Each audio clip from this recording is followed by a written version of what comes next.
इन दोनों को देखिए ये क्या कर रहे हैं। यस दे आर रनिंग, ये भाग रहे हैं। इन सांप को देखिए ये क्या कर रहा है। ही इज़ ईटिंग, खा रहा है। अच्छा ये कौन है। ही इज़ अ डॉक्टर, ये सांप एक डॉक्टर है। तो दोस्तों यहाँ पे आपने 3 वर्ड नोट किए, रनिंग, ईटिंग एंड इज़। आपने नोट किया ये किसी एक्शन या स्टेट ऑफ बीइंग को शो करते हैं, जो कि आज का टॉपिक है हमारा। अस्सलामुअलैकुम दोस्तों, आपकी नज़रें हैं इस वक्त आरडी मिशन पर। अगर मुनासिब लगे तो इस चैनल को सब्सक्राइब कर दीजिएगा। Thank you. तो दोस्तों मुझे लगता है कि आप टॉपिक पर पहुंच चुके हैं। जी हाँ, आज मैं आपको सिखा रहा हूं कि वर्ब क्या चीज़ है और वर्ब की टाइप्स कितनी हैं। मैं एक इजी तरीके से एक्सप्लेन करूंगा। उम्मीद करता हूं आपको ये लेक्चर समझ आ जाएगा। So let's get started. सबसे पहले बात करेंगे हम वर्ब की डेफिनेशन के बारे में। देखें, it is a word that describes an action और स्टेट ऑफ बीइंग, या इसकी दूसरी डेफिनेशन आप देख सकते हैं कि it shows the function of a noun और प्रोनाउन। इसके पहली डेफिनेशन पर अगर गौर करें तो आप देखें दो बातों का जिक्र यहाँ पे हो रहा है। एक ये एक्शन को शो कर रहा है वर्ब, और दूसरा स्टेट ऑफ बीइंग को शो कर रहा है। दोस्तों वर्ब को लोग बेसिकली एक्शन के तौर पर लेते हैं, हालांकि ऐसा नहीं है। वर्ब एक्शन के अलावा स्टेट ऑफ बीइंग के लिए, जिस तरह पीछे एक बंदा डॉक्टर था, मैंने आपको समझाया, तो वहाँ पे इसका इस्तेमाल हुआ था जो कि वर्ब था। दो एक्शन वर्ड्स थे, जिस तरह ईटिंग और रनिंग थे, तो वो दोनों भी वर्ब्स थे। तो आइए कुछ मज़ीद एग्जांपल्स से मैं आपको समझाने की कोशिश करता हूँ। इन 3 एग्जांपल्स को ज़रा नोट करें। She told me an interesting story, she is a teacher, this man seem tired. अगर आप गौर करेंगे दोस्तों, सबसे पहले टोल्ड आपको नज़र आएगा, फिर आपको इज़ नज़र आएगा दूसरे सेंटेंस में, और तीसरे में आपको सीम नज़र आएगा। ये तीनों वर्ब हैं। आप अगर देखें पहले सेंटेंस में, टोल्ड जो है वो एक एक्शन को शो कर रहा है, जो कि उसने मुझे कोई कहानी सुनाई, तो वो उसने मुझे जो बात बताई वो उसका एक एक्शन था। दूसरे सेंटेंस में इज़ जो है वो किसी की स्टेट ऑफ बीइंग को शो कर रहा है। वो बता रहा है कोई क्या है। जिस तरह मैंने यहाँ पे लिखा है कि वो एक टीचर है, तो ये भी एक वर्ब हो गया। इसी तरह तीसरे नंबर पर देखें, दिस मैन सीम्स टायर्ड, ये बंदा थका हुआ नज़र आ रहा है। ये भी किसी की स्टेट या हालत को दिखाई दे रहा है, तो ये भी वर्ब हो गया। तो दोस्तों देखें दोनों एक्शन थे, एक एक्शन था टोल्ड, और एक दो जो थे ये स्टेट थे। अच्छा जी, ये क्लियर हो गया। अभी एक दूसरी ज़रूरी बात समझने की कोशिश करें। देखें, a verb can be used by one words are more than one words. कहने का मतलब मेरा ये है कि वर्ब को एक से ज़्यादा अल्फाज के साथ भी या एक से ज़्यादा तरीक़ों से भी यूज़ किया जा सकता है। फॉर एग्जांपल देखें, पहली एग्जांपल यहाँ पे मैंने लिखी है, she writes a letter. Write एक वर्ब आ गया। दूसरी एग्जांपल देखें, is writing a letter. Is और राइटिंग दो लफ्ज़ पर मुश्तमिल वर्ब बन गया। तीसरा देखें, has been writing a letter. Has been writing, तीन जो वर्ड्स थे उन्होंने वर्ब बना दिया। और जो चौथे में देखें, have been writing, will have been writing, sorry.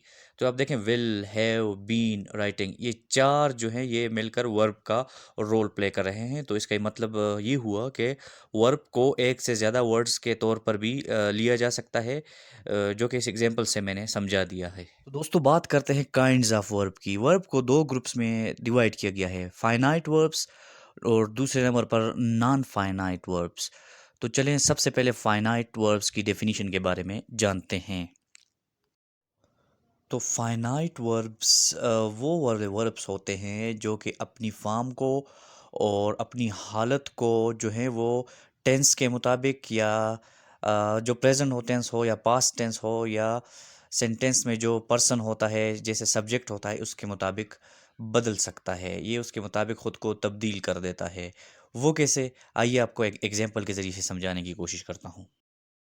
अच्छा, इन एग्जांपल्स को ज़रा देखिए। We go to school, she goes to school, we went to school, I go to school. सबसे पहले आप सब्जेक्ट पे नज़र रखिएगा।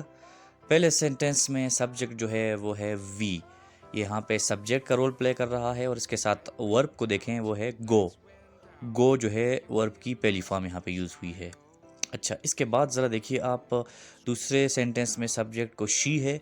शी के साथ जो वर्ब का यूज़ हुआ है वो है गोज़, यानी वर्ब की पहली फॉर्म के साथ दोस्तों यहाँ पे ई एस लगा हुआ है। समझ गए, यानी गो भी वर्ब था, गोज़ भी वर्ब है। तब्दीलियाँ नोट करते जाएं यहाँ पे। अच्छा, अब हम देखते हैं तीसरे सेंटेंस को। वी यहाँ पे सब्जेक्ट है, देखें वी सब्जेक्ट है हमारे पास, और जो है वेंट, ये असल में गो की सेकंड फॉर्म है। गो, वेंट, गॉन, ये गो की सेकंड फॉर्म है, ठीक है। तो आप देखें सब्जेक्ट के अकॉर्डिंग जो है वर्ब चेंज हो रहा है। इसी तरह के जो फाइनाइट वर्ब्स बाकी भी होते हैं ये तब्दील होते रहते हैं। पहले में गो था, फिर सब्जेक्ट चेंज हो गया, गोज हो गया, फिर नीचे सब्जेक्ट फिर चेंज हो गया, वी बन गया। तो इसके साथ देखें टेंस के लिहाज से भी तब्दीली यहाँ पे आ गई है। वी वेंट का मतलब है कि पास्ट टेंस है, और शी गोज और वी गो जो थे वो प्रेजेंट टेंस में थे। तो इसका मतलब है कि इसमें रद्द-बदल हो सकती है, यानी फाइनाइट वर्ब्स अपनी फॉर्म को, अपनी स्टेट को चेंज कर सकते हैं, जबकि इसके मुकाबले में जो नॉन फाइनाइट होते हैं वो ऐसा हरगिज़ नहीं करते। नॉन फाइनाइट क्या चक्कर है वो चलिए उस पर थोड़ी सी बात कर लेते हैं। नॉन फाइनाइट वर्ब की ज़रा डेफिनेशन देखें। ये वो वाले वर्ब्स होते हैं जो कि अपनी फॉर्म को चेंज नहीं करते, ये फिक्स होते हैं। ये नंबर ऑफ़ पर्सन, सब्जेक्ट जैसा भी हो, टेंस चाहे प्रेजेंट का हो, पास्ट का हो, ये तब्दील नहीं होते। और इसके अलावा ये as a adjective, as a adverb और एज ए नाउन भी काम करते हैं। समझ गए? नहीं समझे? अभी मैं नॉन फाइनाइट वर्ब्स की एग्जांपल से आपको समझाने की कोशिश करता हूँ, और फिर मज़ीद आगे एग्जांपल्स में जाके आपको समझ आएगा कि एज ए नाउन या एज ए एडजेक्टिव या एज एन एडवर्ब के तौर पर कैसे काम करते हैं। तो देखिए इन एग्जांपल्स को। पहली एग्जांपल है आई लाइक रीडिंग नावल्स, दूसरी है द ग्लास इज़ ब्रोकन, और तीसरी है द गिलास वाज ब्रोकन। यहाँ पे नोट करने वाली बात क्या है? पहले सेंटेंस में देखें आई लाइक जो है, जो ये सब्जेक्ट के पास जो लाइक लगा हुआ है, नीचे जो द ग्लास है, ये जो लाइक है ये यहाँ पे वर्ब है, दूसरे सेंटेंस में इज़ वर्ब है, और तीसरे सेंटेंस में वाज वर्ब है। देखें रीडिंग चेंज नहीं हो रहा। अगर मैं यहाँ पे कहूँ कि I like reading, I liked भी लगा दूँ या वी के आई की जगह वी लगा दूँ तो रीडिंग पे फ़र्क नहीं पड़ेगा। इसी तरह द गिलास इज़ ब्रोकन, अगर मैं गिलास वाज ब्रोकन भी कर दूँ, या इसके अलावा गिलासेस ब्रोकन, सब्जेक्ट जैसा भी हो, टेंस जैसा भी हो, ब्रोकन पे फ़र्क नहीं पड़ेगा। इसी तरह देखें जो रीडिंग है आईएनजी लगी हुई है वर्ब की पहली फॉर्म के साथ, ब्रोकन देखें वर्ब की तीसरी फॉर्म है। इस तरह के जो वर्ब्स होते हैं तो दोस्तों they are called non finite verbs. इसमें कोई तब्दीली नहीं कर सकते हम लोग, इनको तब्दील किया ही नहीं जा सकता, ये फिक्स्ड होते हैं, ठीक है। उम्मीद करता हूँ ये समझ गए। तो फाइनाइट वर्ब्स की टोटल 6 काइंड्स हैं, सॉरी 7 काइंड्स हैं। इनमें सबसे पहले काइंड का नाम है प्रिंसिपल वर्ब। प्रिंसिपल वर्ब के बाद है लिंकिंग वर्ब, ऑक्सिलरी वर्ब्स। ये जो प्रिंसिपल वर्ब है, प्रिंसिपल वर्ब का दूसरा नाम मेन वर्ब भी है, उसको लेक्सिकल वर्ब भी है, आगे जाके डिटेल में डिस्कस करूँगा मैं। लिंकिंग वर्ब का भी एक दूसरा नाम है जिसको कॉपुलर वर्ब कहते हैं। और ऑक्सिलरी वर्ब्स जो हैं ये 2 तरह के होते हैं, प्राइमरी एक्सिलरीज और मॉडल वर्ब्स, ये तो हो गए। अब चौथे नंबर पर है ट्रांजिटिव और इनट्रांजिटिव वर्ब्स। अब ट्रांजिटिव नंबर 5 पे स्टेटिव एंड डायनामिक वर्ब्स, 6 पे रेगुलर एंड इरेगुलर वर्ब्स, और नंबर 7 पे कॉजेटिव वर्ब्स। एक एक को डिटेल के साथ आसान तरीके से समझाने की कोशिश करूँगा। तो प्रिंसिपल वर्ब को दूसरे अल्फाज में लेक्सिकल वर्ब या मेन वर्ब भी कहा जाता है, और इसका काम होता है किसी भी सेंटेंस या क्लास के अंदर मेन रोल को प्ले करना। यहाँ पे मैंने लिखा है it plays the role of main verb. Main थोड़ी सी यहाँ पे मिस्टेक हो गई है, MAIN होना चाहिए था, आई भूल गया। बहरहाल आप इतना समझें कि ये जो है किसी सेंटेंस में एक मेन रोल प्ले करता है, एक मेजर रोल प्ले करता है। अब देखिए इसकी कुछ एग्जांपल्स मैं आपको बताता हूँ जिससे आप आसानी के साथ समझ जाएंगे। He gave me a book, she told me a story, the sun rises. इनमें देखें जहाँ जहाँ ये जो प्रिंसिपल वर्ब यूज़ हुए हैं मैं इनको इनसर्कल करता हूँ। ये देखें गेव हो गया, टोल्ड हो गया, और राइजेस हो गया। अगर आप इन तीनों एग्जांपल्स पर गौर करें तो आपको नज़र आएगा कि ये कोई ना कोई एक्शन शो कर रहे होते हैं। ये क्या शो कर रहे होते हैं? हमें ये इनका काम कहीं ना कहीं पे एक्शन होता है। जिस तरह पहले सेंटेंस में वो मुझे एक किताब दे रहा है तो ये एक्शन शो हो रहा है। इसी तरह वो मुझे स्टोरी टोल्ड कर रहा है तो ये भी एक एक्शन शो हो रहा है। आप देखिए पहले सेंटेंस में गेव, दूसरे सेंटेंस में टोल्ड, और तीसरे में राइजेस। ये एज अ प्रिंसिपल वर्ब या लेक्सिकल वर्ब या मेन वर्ब के इस्तेमाल हुए हैं। है दूसरे नंबर पर है लिंकिंग वर्ब्स। लिंकिंग वर्ब्स क्या होते हैं, ज़रा गौर कीजिए। ये जो वर्ड है ना लिंकिंग, लिंक का मतलब ही होता है एक दूसरे के साथ टांका लगाना, जोड़ना। तो ये किस चीज़ को जोड़ता है? It connects the subject of a sentence to a word. किसी सेंटेंस का सब्जेक्ट ये किसी दूसरे वर्ड के साथ मिलाता है, जिसको हम कहते हैं सब्जेक्टिव कम्प्लीमेंट। इसको सब्जेक्टिव कम्प्लीमेंट कहा जाता है। जिस चीज़ के साथ मिलाता है उसको सब्जेक्टिव कम्प्लीमेंट कहा जाता है। इसके स्ट्रक्चर को ज़रा गौर से अगर आप देखें तो इसमें सबसे पहले यूज़ हुआ है एस। एस का मतलब यहाँ पे है subject. S stands for subject here. S यहाँ पर हम एज ए सब्जेक्ट के तौर पर मैंने लिखा है। और एल वी का मतलब होता है लिंकिंग वर्ब, शॉर्टकट लिखा है मैंने लिंकिंग वर्ब। और एस सी का मतलब होता है subject complement. In simple words ये मिलाता है सब्जेक्ट को बाकी सेंटेंस या क्लास के किसी हिस्से के साथ। अगर हम इसकी एग्जांपल पर नज़र दौड़ाएं तो देखें इसमें इज़, आर, एम, वाज और वर जो हैं ये वर्ब ऑफ बीइंग है। जिस तरह देखें शी, वी आर स्टूडेंट्स, यहाँ पे देखें ये हम क्या हैं। ये जो यहाँ पे जो सब्जेक्ट है ना वी, ये जोड़ रहा है स्टूडेंट के साथ इसको। तो यहाँ पे आर जो होगा वो कहलाएगा लिंकिंग वर्ब। इसी तरह आप एक और एग्जांपल में देखें शी लुक्स हैप्पी। शी को यहाँ पे देखें शी को मिला रहा है हैप्पी के साथ, कौन मिला रहा है? लुक। तो ये लुक हो गया लिंकिंग वर्ब। तो इसका काम होता है किसी के मिलाना। ये बाकी कुछ वर्ब्स हैं मैंने यहाँ पे लिखे हैं। टेस्ट, देखें टेस्ट, ग्रो, सीम, लुक, ईटीसी, ये सारे लिंकिंग वर्ब्स कहलाते हैं। अच्छा जी, इसके बाद तीसरे नंबर पर हम बात करेंगे ऑक्सिलरी वर्ब्स के बारे में। याद रखें ऑक्सिलरी वर्ब वो वर्ब होते हैं जो मेन वर्ब को सपोर्ट करते हैं। किस तरह सपोर्ट करते हैं? सब्जेक्ट के मुताबिक, टेंस के मुताबिक या मूड के मुताबिक सपोर्ट करते हैं। और एक दूसरी बात, ये दो तरह के होते हैं। एक को कहा जाता है प्राइमरी ऑक्सिलरी वर्ब्स और दूसरे जो होते हैं मॉडल ऑक्सिलरी वर्ब। अब बात करूँगा सबसे पहले प्राइमरी ऑक्सिलरी वर्ब्स के बारे में। इनका मेन फंक्शन होता है प्राइमरी ऑक्सिलरी वर्ब का सपोर्ट प्रोवाइड करना, हेल्प प्रोवाइड करना मेन वर्ब को। कैसे? यहाँ पे देखें हेल्पिंग वर्ब जो है is, are, am, E T C. नीचे डू के देखें डू, डज, डिड। ये टेंस या मूड के मुताबिक जहाँ पे डज लगाना होता है लगाते हैं, जहाँ पे डू लगाना होता है ये सब्जेक्ट पे और टेंस पे डिपेंड करता है। हैव का देख लें हैज़, हैव, हैड, एक्सेट्रा। आगे जाएं इसकी practical examples. Primary auxiliary verb की प्रैक्टिकल एग्जांपल देखें। दे आर प्लेइंग, यहाँ पे देखें आर जो है ये भी वर्ब है और प्लेइंग भी वर्ब है। I have finished my work, have भी वर्ब, फिनिश्ड भी वर्ब। तीसरे में ही वाज सर्चिंग, वाज भी है और सर्चिंग भी है। तो देखें जहाँ जहाँ मैं ये अंडरलाइन अब कर रहा हूँ ये हेल्पिंग वर्ब हैं ये वाले। ये वो आर सपोर्ट कर रहा है प्लेइंग को, यहाँ पे हैव सपोर्ट कर रहा है फिनिश्ड को, और वाज सपोर्ट कर रहा है सर्चिंग को, इसकी हेल्प कर रहा है। ठीक हो गया जी। इसके बाद ऑक्सिलरी वर्ब में दूसरे नंबर पर आते हैं मॉडल ऑक्सिलरी वर्ब, या जिसको आम तौर पर हम मॉडल वर्ब्स कहते हैं। मॉडल वर्ब भी मेन वर्ब के साथ यूज़ होते हैं मूड को शो करने के लिए। जिस तरह ये हमें बताते हैं पॉसिबिलिटी को, किसी चीज़ के इम्कान को, एबिलिटी को, सलाहियत को, इजाज़त लेने के लिए, रिक्वेस्ट करने के लिए, सजेशन और कैपेसिटी के लिए, ऑब्लिगेशंस वगैरह के लिए। ये कैसे यूज़ होते हैं इसकी एग्जांपल्स देख लें। ये कुछ फेमस जो मोस्टली यूज़ होते हैं हेल्पिंग मॉडल ऑक्सिलरी वर्ब वो हैं can, could, may, might, will, etc. नीचे एग्जांपल्स मैंने लिखी हैं देखें। यू कैन जंप, यहाँ पे ये किस चीज़ को शो कर रहा है? यहाँ पे ये शो कर रहा है एबिलिटी को।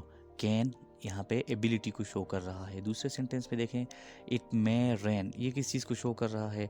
इट शोज़ पॉसिबिलिटी, यहाँ पे ये शो कर रहा है पॉसिबिलिटी को।